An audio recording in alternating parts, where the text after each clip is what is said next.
આ ગામની દેવી તાંત્રિકો માટે મહાયક્ષિણી અને સાધારણ લોકો માટે વાઘ માતા. દશેરાના દિવસે વાઘ માતા દર્શન આપે અને લોકોના દુઃખ દર્દ બીમારી દૂર કરે. આ દહેરાએ તો માતા વિમલા પર પ્રસન્ન થાય. વિમળા, દેવ બાપુ, વિમળા, જુઓ ને વિમળાને શું થયું?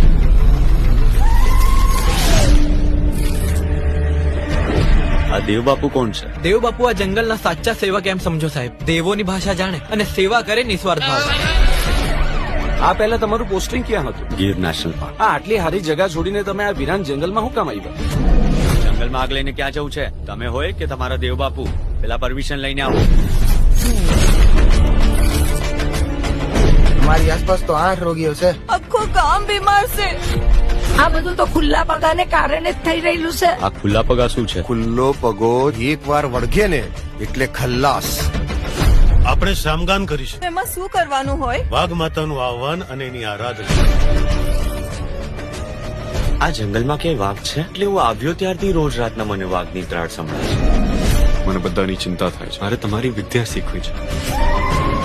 તને શું થયું બેટા? સામે પર ત્યાં બધાને ખુલ્લા પગા કરી રાખેલા. સામગાનની તૈયારી કરો. બધી વિધિનો સમય નજીક આવી ચુક્યો છે. દશેરા આવે છે. આ બધામાંથી વાઘ માતાની શ્રદ્ધા દૂર કર. અંધશ્રદ્ધા વધાર. ખુલ્લા પગા.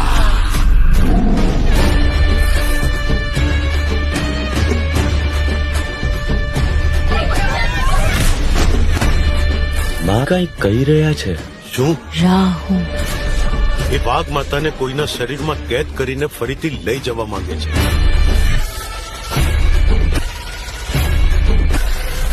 તમારું અહીંયા આવવાનું કારણ આ જંગલની દેવીને બચાવવાનું નિમિત્ત બનીને આવ્યા છો તમે.